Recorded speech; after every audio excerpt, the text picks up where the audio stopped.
Hello நண்பர்களே, வாழ்ந்து பார்க்கலாம். என்னென்னு பார்க்குறீங்களா? ஆமாங்க, நான் ஒரு வீட்டில் சோபா அடிக்க போயிருந்தேன். அப்போ அங்கே சோபா அடிச்சுக்கிட்டே இருக்கும்போது ஒரு நாள் 2 நாள் டைமிங் ஆகும். அப்போ அங்கே பெரியவங்க உட்காந்துக்கிட்டு கொஞ்சம் நேரம் சோபாவை பற்றி கேட்பாங்க. அதுக்கப்புறம் அவங்க நம்ம லைஃப்பை பற்றி கேட்பாங்க. அவங்க லைஃப்பில் நடந்த காரியங்களை சொல்ல ஆரம்பிச்சிருவாங்க. அவங்களும் வீட்டிலையே உட்காந்துருக்கிறதுனால பேச ஆள் இல்லாமல் இருப்பாங்க. நாமளும் தனியாக இருந்து வேலை பார்க்கும்போது பொது நாலேஜை, பெரிய ஒரு சைக்காலஜி அவங்ககிட்ட இருந்து நம்ம கற்றுக்கிட்டுருவோங்க. ஆமாங்க, அப்படி தாங்க. இந்த வாரம் ஒரு வீட்டில் ஒர்க் பண்ணிட்டு இருந்தேன். ஒரு வயசான அம்மா உட்காந்துக்கிட்டு இருந்தாங்க.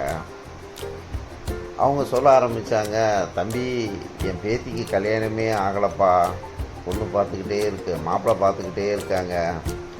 நானும் கடவுள்கிட்ட எவ்வளோ வேண்டி டெய்லி உட்காந்து இந்த பென்ஷனை வாங்கிட்டு உட்காந்து ஜெபம் பண்ணிக்கிட்டு இருக்கேன், ஒன்றுமே ஆக மாட்டேங்குது அப்படின்னாங்க. அப்படியாம்மா அப்படின்னா. அப்போ நான் சொன்னேன், எனக்கெல்லாம் கல்யாணம் ஆகிறதுலாம் ஒரு பிரச்சனையாக தெரியலைங்க. நான் கல்யாணம் ஆகிறதுக்கு முன்னாடி கொஞ்சம் பயந்துக்கிட்டு இருந்தேன். அதுக்கப்புறம் உங்களை மாதிரி ஒரு பெரியவங்ககிட்ட ஆலோசனை கேட்டேன். ஆலோசனை கேட்கறதோட அவங்களே சொன்னாங்க, தம்பி, இந்த உலகம் ஒன்றுமே கிடையாது, எல்லாம் கடவுள் கொடுத்த வாழ்க்கை. சாதாரண மனுஷனாக இருந்தவன் பெரிய ஆளாகிடுவான், பெரிய ஆளாக இருந்தவன் சாதாரண மனுஷனாகிடுவான், எல்லாம் கடவுள் சித்தம். ஆனால் மனிதர்கள் கடவுளை மறந்து தான் பெருசுன்னு சொல்லிட்டு முதல்ல ஜாதி பெருமை பேசுவாங்க, அப்புறம் பண திமிரில் பேசுவாங்க, அப்புறம் படித்த திமிரில் பேசுவாங்க, அப்புறம் அழகு திமிரில் பேசுவாங்க. இப்படி ஜென்ம பாவங்களை அவங்களுக்குள்ளே ஒட்டிக்கிட்டு இருக்கும்.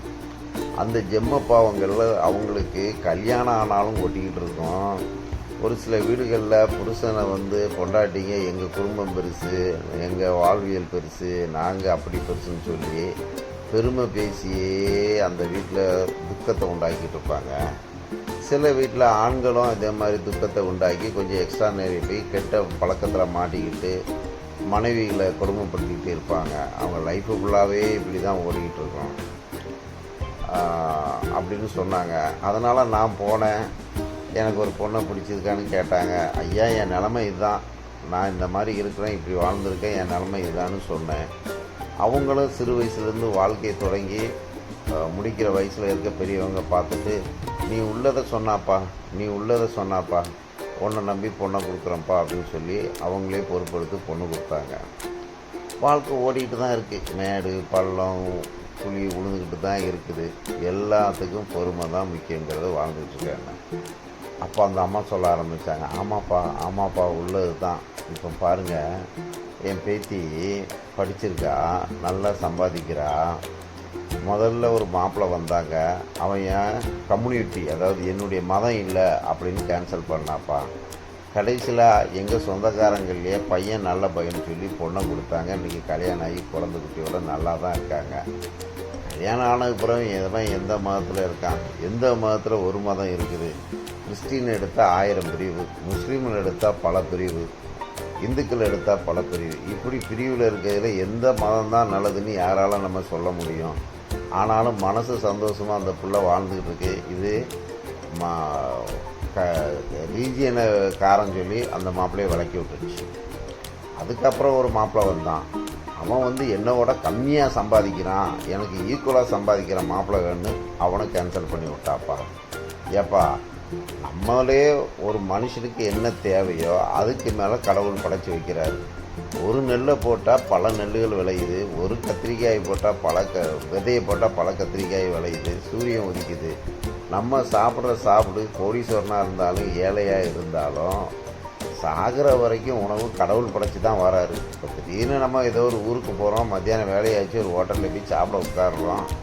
அந்த ஹோட்டலில் உட்காரும்போது இது கத்திரிக்காய் எங்கே விளைஞ்சது, வெங்காயம் எங்கே விளைஞ்சது, யார் சமைச்சான்னு தெரியுமா? அந்த நேரத்தில் சாப்பாடு இருக்குது.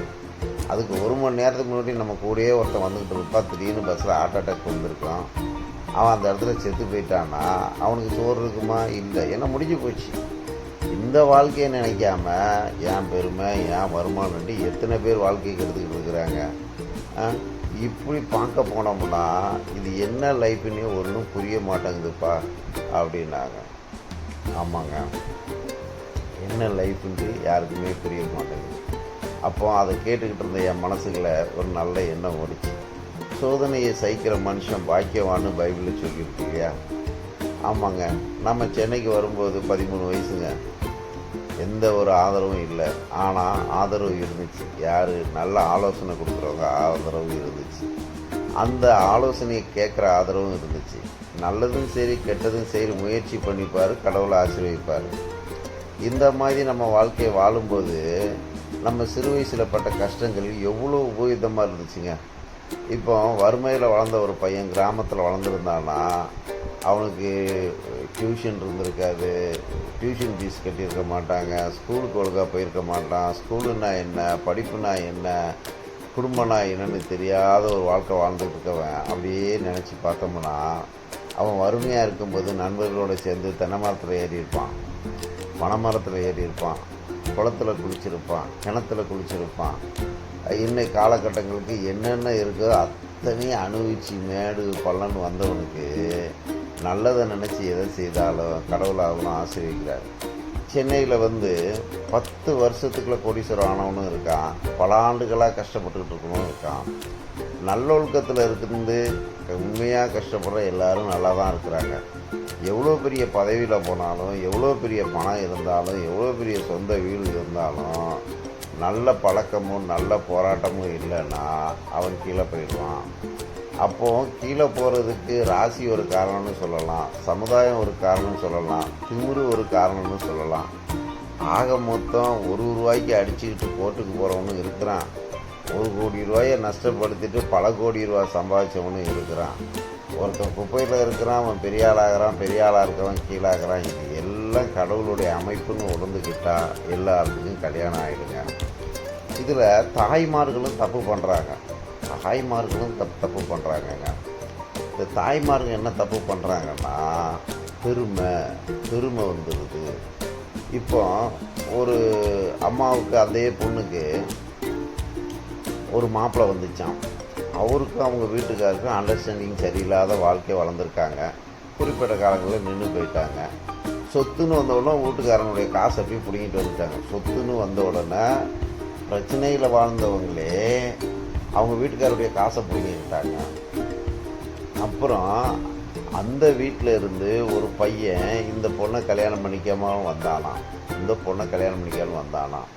அவங்க சொன்னாங்களாம், நீ உங்கள் சொந்தக்காரனை என் வீட்டுக்காரன் குற்றவாளி, அதனால் அந்த குடும்பமே குற்றவாளியாக இருக்கும் அப்படின்னு சொல்லி அந்த மாப்பிள்ளையே வேண்டான்னுச்சான். இப்போ தான் நான் கேள்விப்பட்டேன், பொதுவாக ஒரு குடிசை ஏரியாவில் இருக்கிறாங்கன்னா அவங்க எல்லாம் கெட்டவங்களாக இருப்பாங்க அப்படின்னு முடிவெடுப்பாங்க. அப்படி இல்லைங்க.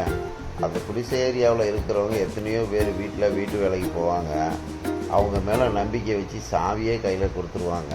அவங்க வீட்டை எல்லாத்தையும் க்ளீன் பண்ணிட்டு கரெக்டாக அவங்க பாதுகாப்பாக போயிட்டு எத்தனையோ ஆண்டுகள் வேலை செய்கிறாங்க. அவங்க குடிசையில் இருந்தானே வந்தாங்க. உத்தமமும் எங்கமும் இருக்குங்க. ஆனால் அதே சொந்தக்காரனை சாவியை கொடுத்து எத்தனை பேர் உள்ளே விட்டுட்டு போகிறாங்க? எல்லா சொந்தக்காரனையும் விட்டுட்டு போயிட மாட்டாங்க. எல்லா மனுஷன்லேயும் திருடன் இருக்கான், எல்லா மனுஷன்லேயும் நல்லவன் இருக்கான். அப்போ நல்லதை நினச்சி வாழ்கிற வாழ்க்கை தானேங்க பெட்ரு. அப்போ வீட்டுக்காரு ஒரு கொடுமையான ஆள், ஒரு பிரச்சனையில் இருக்கிறாரு, அவர் வாழ்ந்த வாழ்க்கை சரியில்லைங்கிறக்காக அவர் கூட பிறந்த சகோதரனில் இருந்து அவங்க சொந்த பந்தத்தில் இருந்து அவங்க எல்லாருமே கெட்டவங்கன்னு முடிவெடுக்கிற இவங்க யாருன்னா இவங்க மக்கள் கெட்டவங்க. ஒரு கெட்டதோ தப்போ தெரியாமல் நடக்கலாம். கடவுளே என்ன சொல்லியிருக்காரு, அறியாமல் செய்த எந்த பாவமும் மன்னிக்கப்படும். ஆமாம், அறியாமல் செய்த பாவங்கள்லாம் என்ன இருக்குது?